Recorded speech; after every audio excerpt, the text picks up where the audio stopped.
Olá, você que nos acompanha aqui pela TV 61. Estamos começando mais um bate-papo com o Hélio Doyle. Tudo bem, Hélio?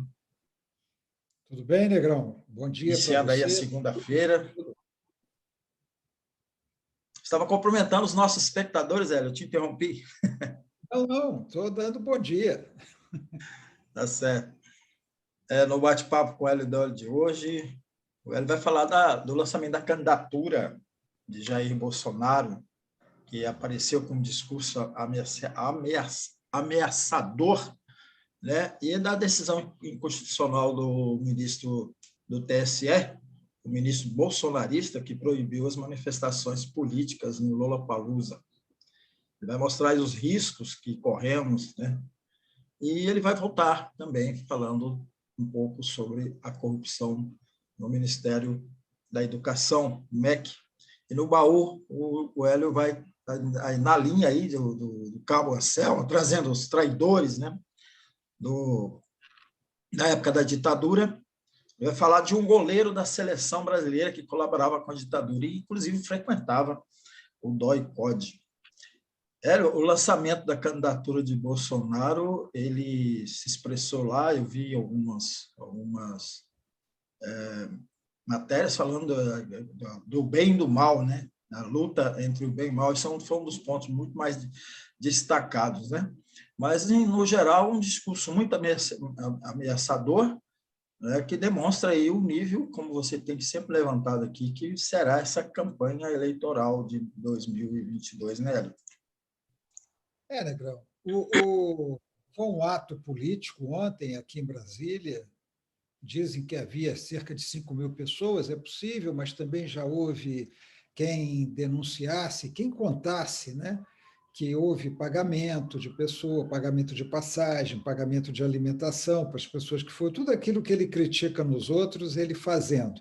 Mas isso é bobagem, eu não dou importância a essa questão de quantas pessoas tinha e de que maneira. Não é difícil você colocar 5.000 pessoas num ambiente fechado hoje, seja de um lado, de outro, de qualquer candidato. Isso não é relevante. Também eu não acho muito relevante, Negrão, essa questão, fez pré-campanha, é proibido pela lei, não pode. Eu acho que essa lei ela é exagerada, ela é hipócrita, porque você pode falar do candidato, mas você não pode pedir voto, então você finge que não é candidato, não é por isso. Nos termos da lei, eu acho que enquanto a lei estiver vigente, ela tem que ser cumprida naturalmente, mas, nos termos da lei, ele violou a legislação, ele fez um lançamento de candidatura ostensivo.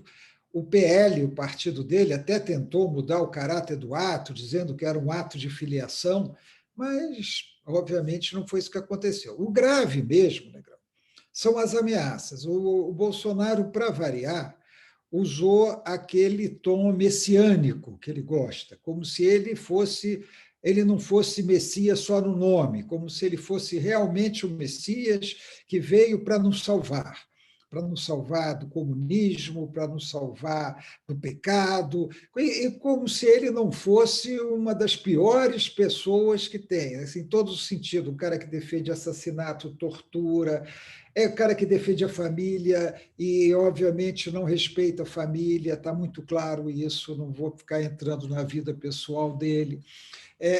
Então, ele usa aquele tom messiânico e é ameaçador.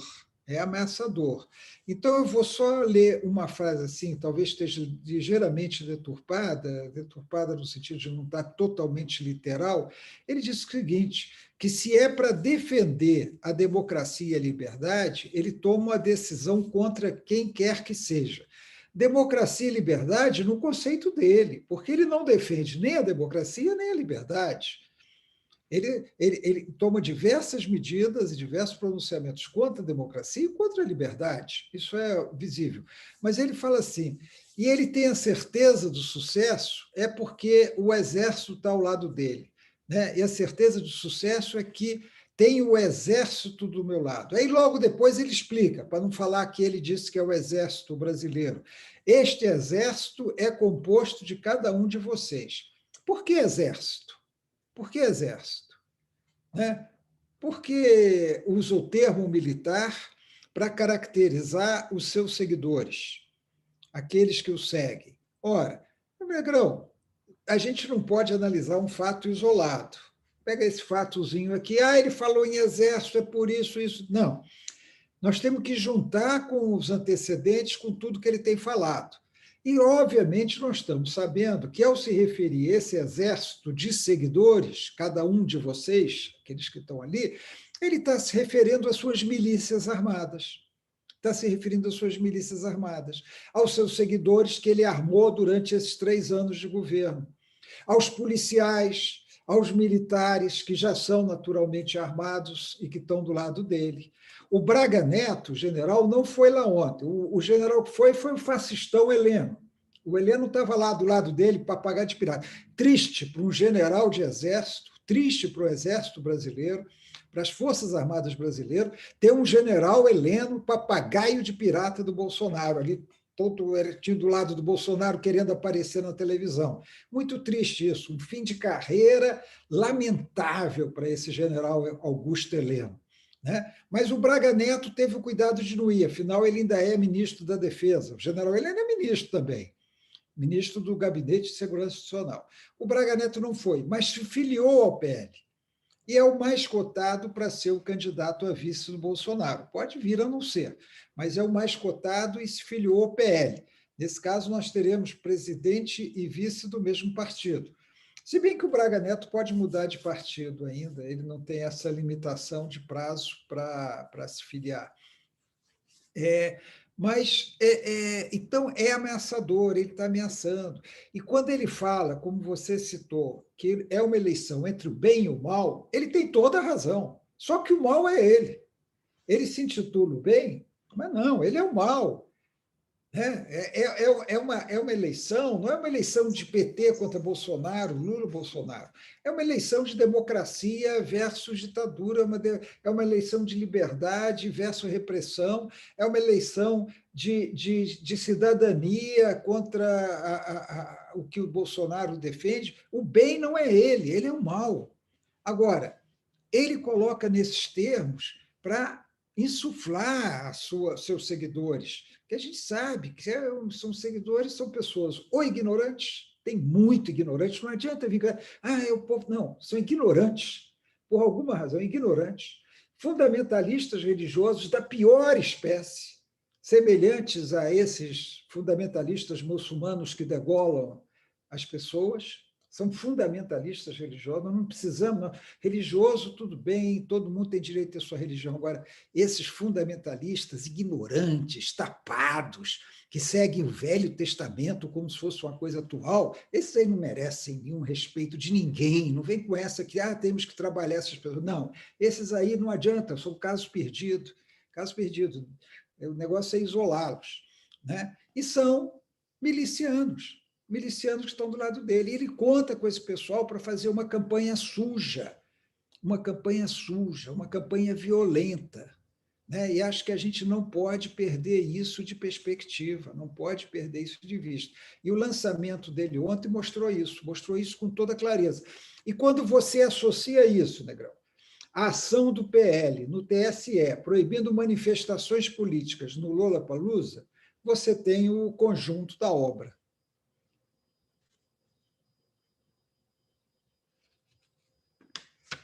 Estou silenciado aqui de novo, né? Ô, Hélio, então, é a luta da civilização contra a barbárie, né? É um pouco isso, né? O Bolsonaro representa essa barbárie. Vamos, então, falar sobre a corrupção no MEC, Hélio. O que você traz de novo aí diante desse fato? Ô, Negrão, a corrupção no MEC é um fato que não pode ser esquecido. Né? Ontem eu vi alguns alertas, sempre tem os diferentões, né? Sempre tem os diferentões nas redes sociais. Aí o cara, quando ele vê que a onda toda está em cima do Lollapalooza, da proibição que o ministro, e também o ministro do TSE, certamente autoritário, porque é o mesmo que liberou os outdoors do Bolsonaro, poucos dias antes, aí proíbe manifestação política no Brasil contra a Constituição, desconhecendo a própria lei eleitoral. É um daqueles caras que é colocado lá no Tribunal Eleitoral, nunca estudou legislação eleitoral, não entende nada de eleição, e o cara, de repente, é ministro, ele é substituto do TSE. E um cara, eu examinei o currículo dele, não sou jurista para examinar currículo de jurista, mas você vê que aquele cara foi nomeado para o TSE, para o STJ, a pedido do Ciro e do Cid Gomes, porque ele é lá do Ceará, pedido do Ciro Gomes, e endossado pelo Márcio Tomás Basto, que era o cara que cometeu inúmeros erros na indicação de ministros do Supremo e do STJ para o Lula e para a Dilma. O cara que errou para caramba na escolha de ministros do Supremo, colocou pessoas medíocres lá, pessoas sem personalidade, sem conhecimento jurídico, mas isso é outro assunto, eu já estou fugindo. Mas é que ontem aí os diferentões da internet disseram assim, não, nós só falamos agora de Lollapalooza, esquecemos, o Bolsonaro conseguiu tirar o MEC do foco, tirou, sabe, umas bobagens dessa.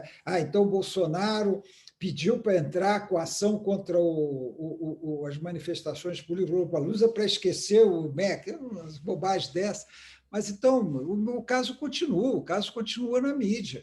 E agora descobriram que essas Bíblias, que esses pastores picaretas queriam vender para os prefeitos, e venderam para alguns prefeitos, alguma ao preço de R$ 50 a unidade, outros de R$ 70 a unidade, tinham foto do ministro, né?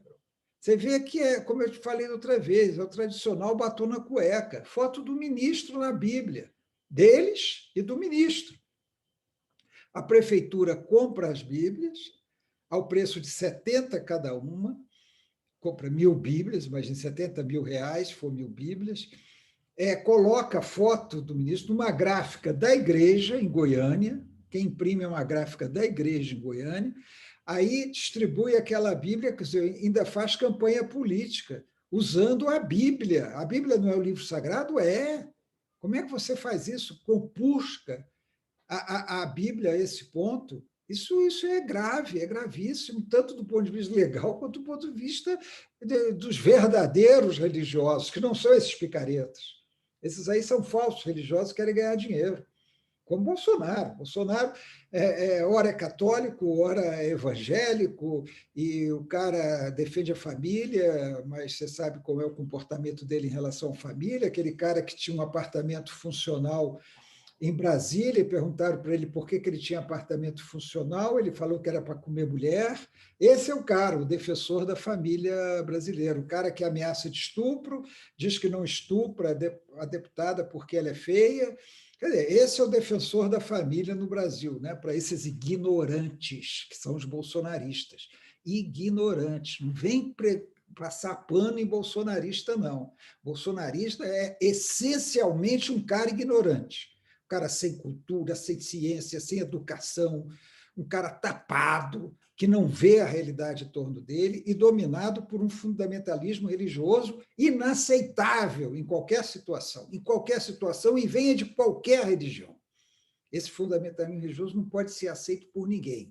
Pois bem, o caso continua, esses pastores estão enquadrados, estão indiciados, pastores, eu tenho um nome, um deles eu lembro bem, que é Gilmar, daqui a pouco você vai ver porque que eu lembro bem desse nome, Gilmar Santos e Arilton Moura, 2 picaretas conluiados com o ministro Milton Ribeiro, que ainda está no cargo, mesmo no governo, sem qualificação, sem respeito, como esse do Bolsonaro, em que o presidente é pior do que todos os seus ministros. Esse ministro ainda está no cargo, é um desrespeito à sociedade brasileira. E o Congresso está calado sobre isso, é também um absurdo. Calado, que eu digo, não é os deputados individualmente, é o Congresso. O idiota do presidente da Câmara, Arthur Lira, e o vaselina, presidente do Senado, Rodrigo Pacheco. Eles já tinham que estar tomando providência, o Congresso pode tomar providências em relação a esses 2 picaretas. Hélio, você mencionou aí a foto do ministro, né, nas Bíblias. Lembrei da época que eu estudava no primário, ginasial, que vinha... As escolas eram todas... Né, as escolas eram todas ligadas escolas municipais ligadas a vereadores, escolas estaduais ligadas a deputados estaduais, e o material escolar vinha com foto desses picaretas aí. Então, assim, a escola que eles falam sem partido, né, que é da época da ditadura militar, está voltando à escola com partido, né, com todo esse processo aí de corrupção no MEC, né, Hélio? Você também viu isso, Hélio, quando você era estudante? Não, Você já era grandinho já no golpe, né? não, o material, não, o golpe eu estava no ginásio, né? No antigo ginásio, que era. O próprio MEC imprimia, né, Negrão? O próprio MEC também imprimia cadernos e tal, mas tinha isso mesmo, nas prefeituras tinha isso. Naquele tempo, o diretor de escola era indicado pelo prefeito, pelo deputado, né? O diretor de escola. Hoje não, é que hoje ainda não seja, em alguns lugares, mas era um absurdo mesmo, era a politização total. Naquele Era. tempo, nos municípios brasileiros, quando ganhava a UDN, demitia todo mundo e nomeava a turma do PSD. E quando ganhava o PSD, demitia todo mundo da UDN. Então, a política era pior do que hoje ainda, né? Ainda era pior. Alguma coisa a gente avançou, né? Eu lembro Não que existindo esse tipo de coisa, né? Mas era tudo, era todo mundo, era geral, né? O cara já sabia, ganhou o outro partido, vou perder meu emprego.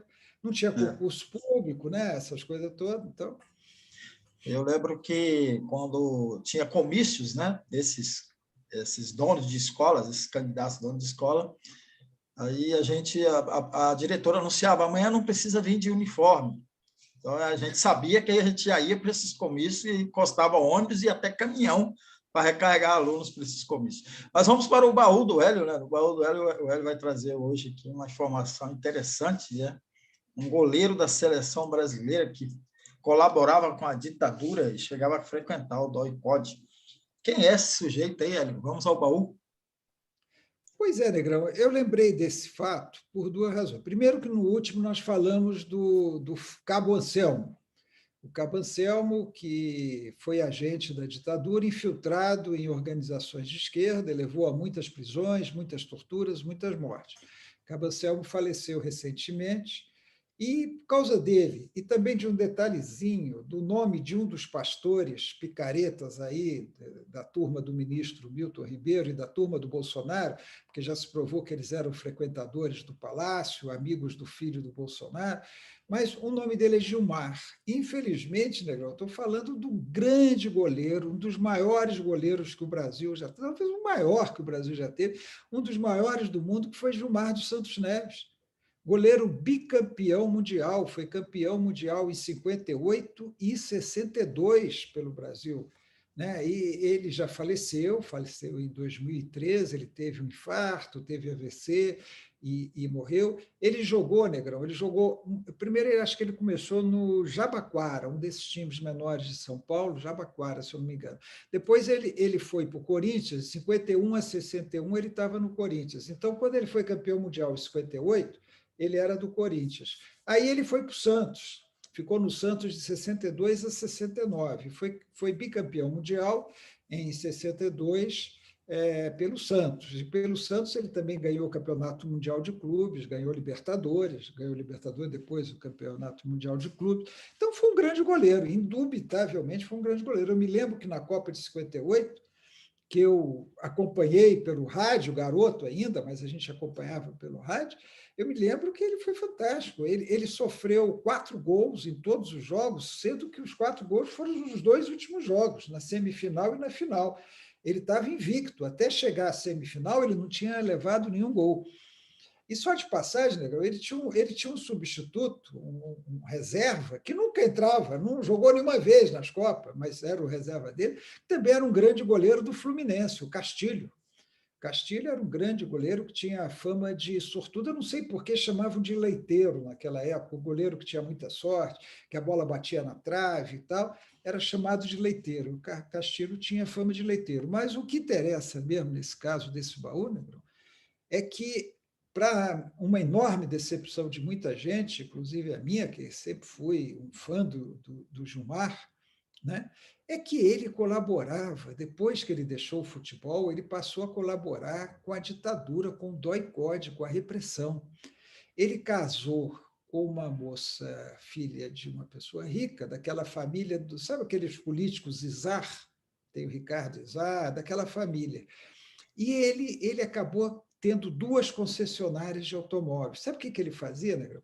Ele lavava veículos, fazia documentação falsa para os veículos para militares e policiais. Porque, naquele tempo, quando os policiais ou os militares da repressão, pessoal do DOI-CODE, das Forças Armadas, eles apreendiam bens dos presos. Eles prendiam as pessoas. E essas pessoas, muitas vezes, as próprias, ou não eram nem as pessoas, às vezes as próprias organizações tinham comprado carro, tinham comprado veículo para fazer suas ações, para fazer suas movimentações, e tinha dinheiro. Dinheiro, muitas vezes, claro, geralmente fruto de assaltos, fruto de roubos. Né? Isso aí é a história que a gente já falou aqui, né? Eram chamadas expropriações. Eles não entregavam aquilo tudo, não, sabe, Negrão? Era assim, o cara aprendia, eu vou dar um número fictício, obviamente, o cara aprendia 1 milhão num aparelho, o aparelho eram os esconderijos, né? Os apartamentos, as casas, pegava 1 milhão, ele pegava ali 200 mil e entregava lá na polícia, ó, apreendemos aqui 200 mil. Os 800 mil eles dividiam lá entre eles. E eles ficavam ricos, muitos militares e policiais ficaram ricos assim. Eles faziam a mesma coisa com os veículos. E aí esses veículos tinham documentação, ainda que fosse muitas vezes uma documentação falsa, mas tinha uma documentação. O Gilmar arrumava a documentação para esses militares e policiais ficarem com os veículos que eles roubavam. Era roubo, eles estavam roubando, eles roubavam. Mas pior do que isso, ele frequentava as instalações do DOI-CODE. Eu não sei se ele frequentava lá para resolver os seus negócios, né? Resolver problema lá com os torturadores, com os assassinos, mas ele frequentava lá e comentava fora, isso aí tem testemunha, Juca Kfouri levantou esse assunto, tem testemunha que mostra que ele comentava sobre os presos, sobre as torturas, sobre os espancamentos, ou seja, ele era totalmente um cúmplice daquilo. Né? Quer dizer, um goleiro que foi um cara brilhante na seleção brasileira, reconhecido mundialmente, fazendo esse papel de cumplicidade com torturadores, com assassinos, no terrível DOI-CODE, onde tanta gente foi torturada e tanta gente morreu. E aí, Negro, você vê que a coisa não era boa mesmo. Um filho dele, ele parece que teve 2 filhos, um filho dele foi condenado uma vez por ofensas antissemitas. Ele chegou para um judeu e disse que Hitler tinha razão, Hitler devia ter matado eles todos. E ele foi condenado por essas ofensas, um filho do Gilmar. Então, isso aí que eu queria contar hoje. Você vê como a ditadura e que a Bolsonaro e outros querem trazer de volta, como ela mexe até com o caráter das pessoas. Não é, Negrão? Porque você pode ter sua posição política, ter posição política legítima, pode ser de extrema direita, de extrema esquerda. Agora, defender ou ser cúmplice de torturas e assassinatos de adversários políticos, né? Eu não estou falando, eu sempre friso isso, uma coisa é você matar em combate. Está combatendo, mata e morre. Agora, friamente, em salas de tortura, assassinar a sangue frio, depois dizer que foi atropelamento, depois dizer que o cara se suicidou, né? Isso aí é falha de caráter muito grave. E, infelizmente, o Gilmar incorreu nisso, né, Negrão? Então, infelizmente, muita gente, inclusive próximos da gente, né, familiares, do círculo de amigos, estão embarcando nessa. Né? Então, essa construção do mal também está aí, né, nesse caráter dessas pessoas que a gente se surpreende. Né? Foi um ídolo, né? Foi um ídolo para muita gente, para a sua geração, para outras gerações.